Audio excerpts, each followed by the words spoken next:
خودی کو کر بلند اتنا ہر تقدیر سے پہلے، خدا بندے سے خود پوچھے بتا تیری رضا کیا ہے۔ پاکستان بننے سے پہلے پاکستان کا خواب دیکھنے والے علامہ ڈاکٹر محمد اقبال، اللہ تعالیٰ ان پر ہزاروں رحمت نازل فرمائے، ان کے مکان عالی شان پر اس وقت موجود ہیں اور آپ کو دکھائیں گے کہ ڈاکٹر علامہ محمد اقبال کی جائے پیدائش کہاں ہوئی، کہاں ان کا بچپن گزرا، کہاں ان کا لڑکپن گزرا۔ ڈاکٹر علامہ محمد اقبال رحمۃ اللہ تعالیٰ علیہ کا یہ مکان ان کے دادا نے 1860 میں بنایا، پھر ان کے والد صاحب نے اس میں توسیع کی، پھر ان کے بھائی عطا محمد نے بھی اس میں توسیع کی۔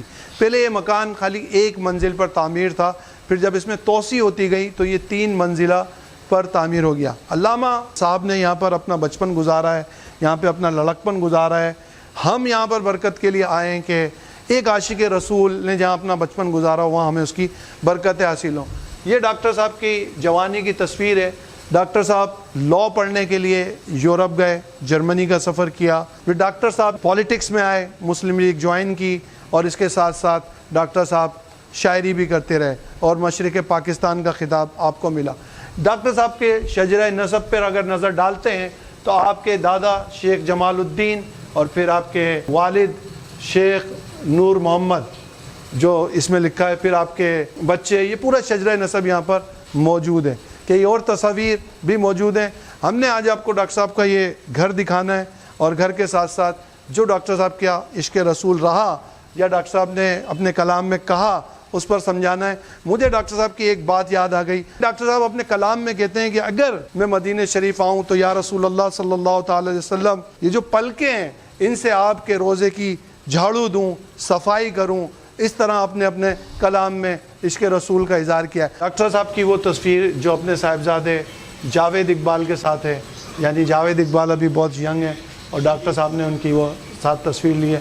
اللہ تعالیٰ ان دونوں اشخاص پر رحمت برسائے۔ ایک بہت زبردست تصویر ایک عاشق رسول کی، ایک عاشق رسول سے کیا محبت ہوتی ہے وہ اس تصویر میں دیکھیے۔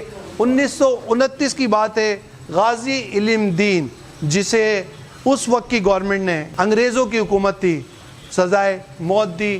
اس کا کیس بھی ڈاکٹر علامہ اقبال رحمۃ اللہ تعالی علیہ نے لڑا اور آپ اس تصویر میں دیکھ سکتے ہیں پہلی صف میں ڈاکٹر صاحب موجود ہیں۔ ڈاکٹر صاحب نے جنازہ بھی پڑھا اور ڈاکٹر صاحب نے غازی علم دین کی میت کو اپنے ہاتھوں سے قبر میں اتارا۔ ایک عاشق رسول کی شان ایک عاشق رسول ہی سمجھتا ہے۔ کیا مرتبہ تھا ان کا کہ جنہوں نے اللہ کے رسول کے نام کی حرمت کی، اور پھر جنہوں نے نام کی حرمت کی انہیں کیا شاندار استقبال دیا گیا، کیا شاندار ان کا جنازہ تھا۔ لاکھوں لوگ ان کے جنازے میں اس وقت شریک تھے جس وقت موبائل نیٹ ورکنگ نہیں تھی، پھر بھی لوگ ان کے جنازے میں شریک تھے۔ بات وہی ہے کہ کی محمد سے وفا تو نے تو ہم تیرے ہیں، یہ جہاں چیز ہے کیا لوح قلم تیرے ہیں۔ ان کے بچپن کا جھولا آج تک موجود ہے۔ وہ یہ اس وقت کی کبڈ جس میں وہ شاندار کتابیں ہیں، وہ شاندار شاعری جس کے اندر شکوہ جواب شکوہ، بانگے درا، یہ سب کتابیں جو موجود ہوا کرتی تھی۔ آپ اندازہ کریں کہ اس وقت جب یہ چیزیں ایک شخص اس پہ کام کرتا ہوگا تو اس کا کیا ویژن ہوتا ہوگا کہ وہ ایک عام سی کرسی پہ بیٹھ کے بات کر رہا ہے کروڑوں مسلمانوں کی، بات کر رہا ہے آزادی کی۔ میں ڈاکٹر صاحب سے عقیدت اور محبت کرتا ہوں تو میں یہ کہوں گا کہ یہ وہ مقام ہے جو نزول رحمت ہے، یہ وہ مقام ہے جہاں پہ اللہ تعالیٰ کی رحمتیں برستی ہوں گی، یہ وہ مقام ہے جو ایک عاشق رسول صلی اللہ تعالی علیہ وسلم کی پیدائش گاہ ہے۔ یہاں ڈاکٹر علامہ محمد اقبال رحمۃ اللہ تعالی علیہ کی پیدائش ہوئی۔ ڈاکٹر صاحب کی پیدائش 1877 9 نومبر کو سیالکوٹ کے شہر میں ہوئی۔ یاد رکھیے گا سیالکوٹ کو بھی ایک یہ اعزاز حاصل ہے جس پہ ہمیشہ سیالکوٹ شہریوں کو یہ فخر رہے گا۔ آج بھی سیالکوٹ کو اقبال کا شہر کہا جاتا ہے، بلکہ شاہین کا شہر کہا جاتا ہے، کیونکہ آپ مسلمانوں کے شاہین تھے۔ نہیں تیرا نشے من قصر سلطانی کے گنبد پر، تو شاہین ہے بسیرا کر پہاڑوں کی چٹانوں پر۔ یہ ویژن دیا تھا، یہ سوچ دی تھی، اٹھایا تھا مسلمانوں کو۔ آج بھی اسی شاعر کی ضرورت ہے، آج بھی ان لوگوں کی ضرورت ہے جو ڈوبتی ہوئی پاکستانی قوم کو اٹھائیں، وہ سوچ دیں کہ ہمارا اصل مقصد کیا ہے، ہمیں کہاں جانا ہے، کیا ہماری پہچان ہے؟ قوت عشق سے ہر پست کو بالا کر دے، دہر میں اس میں محمد سے اجالا کر دے۔ ڈاکٹر صاحب نے کئی زبانوں میں تعلیم حاصل کی، کئی زبانوں میں ڈاکٹر صاحب نے شاعری کی، جس کے اندر اردو ہے، فارسی ہے اور عربی ہے۔ یہاں پر میں نے ایک ڈگری دیکھی ہے کہ ڈاکٹر صاحب کو ماشاءاللہ جو میڈل ملا ہے وہ عربی زبان میں ڈاکٹر صاحب نے سب سے زیادہ نمبر حاصل کیے ہیں، تو اس میں ڈاکٹر صاحب کو نمبر ملے۔ فارسی زبان میں بھی ڈاکٹر صاحب کے پورے کلام ہیں، جو آج ایرانی ڈاکٹر صاحب سے محبت کرتے ہیں، جب وہ ان کا کلام پڑھتے ہیں تو حیران ہو جاتے ہیں۔ اس کے علاوہ ڈاکٹر صاحب کو انگلش میں بھی بڑی مہارت تھی۔ جنوبی ایشیا کے اندر، بر صغیر کے اندر جو ڈاکٹر صاحب نے تعلیم حاصل کی، اس میں علماء دین سے بھی ڈاکٹر صاحب نے تعلیم حاصل کی، اور یہ ڈاکٹر صاحب کے استاد محترم کی تصویر ہے، شمس العلماء محمد سید میر حسن صاحب، ان سے تعلیم حاصل کی۔ باہر سے گوروں سے بھی تعلیم حاصل کری، لیکن ڈاکٹر صاحب نے کبھی اپنے کلچر کو نہیں چھوڑا۔ یعنی آپ اندازہ کریں اس بات کا کہ ڈاکٹر صاحب یورپ میں رہے، ڈاکٹر صاحب انگلینڈ میں رہے، ڈاکٹر صاحب نے وکالت کری اور کئی زبان میں شاعری کری، لیکن ڈاکٹر صاحب نے اپنے کلچر کو اس قدر مضبوطی سے پکڑا اور تھامے رہے، اور عشق رسول کے گرد ڈاکٹر صاحب کی شاعری گھومتی رہی۔ تو آج اگر آپ کچھ مقام چاہتے ہیں، کچھ بننا چاہتے ہیں، تو آپ ان کو فالو کریں۔ آپ ڈاکٹر صاحب سے محبت کرتے ہیں تو ڈاکٹر صاحب کی تعلیم دیکھیں کہ ڈاکٹر صاحب نے کتنی ایجوکیشن حاصل کی۔ میں نے تاریخ پڑھی اس منزل کی کہ ڈاکٹر علامہ اقبال رحمۃ اللہ تعالی علیہ کی والدہ بچیوں کو قرآن پاک پڑھایا کرتی تھیں۔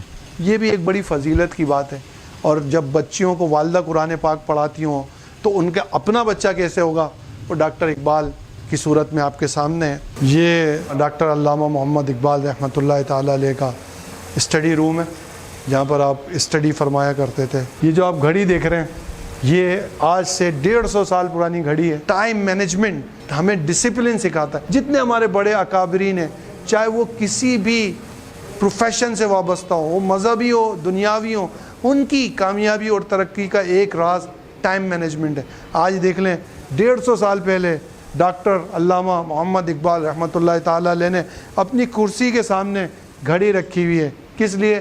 Time management. ڈاکٹر صاحب کی تصنیف، ڈاکٹر صاحب کے کلام، ڈاکٹر صاحب کی شاعری اور ڈاکٹر صاحب کے مختلف علوم کی درجنوں سینکڑوں کتابیں یہاں پہ رکھی ہوئی ہیں۔ میں کہتا ہوں ڈاکٹر صاحب کے اوپر ایک پورا باب ہونا چاہیے، ایک پورا سبجیکٹ ہونا چاہیے۔ جو ہمارے کالجز ہیں، یونیورسٹیز ہیں، حتیٰ کہ اسکول کے اندر بھی ڈاکٹر صاحب کی جو تصانیف ہیں، ڈاکٹر صاحب کی کتابیں ہیں، ان کو پڑھایا جانا چاہیے۔ دیگر ممالک، ایون امریکہ میں بھی ڈاکٹر صاحب کی جو کتابوں پر ریسرچ کی جا رہی ہے، خاص طور پہ ایران کے کئی طالب علم آتے ہیں جو فارسی کی شاعری ہے ڈاکٹر صاحب کی، وہ لوگ یہاں سے کتابیں حاصل کر کے فارسی کی شاعری پڑھتے ہیں ڈاکٹر صاحب کی۔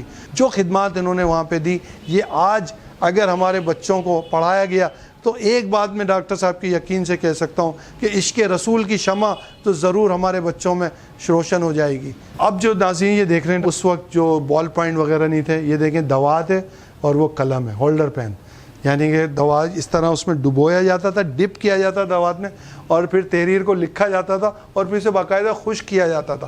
جن لوگوں نے بچپن میں تختی لکھی ہے انہیں یہ یاد ہوگا، میں نے لکھی ہے، مجھے پتہ ہے کہ ہمیں وہ ایک لکڑی کا پین ہوتا تھا، ہم اس میں ڈبوتے تھے اور تختی لکھتے تھے۔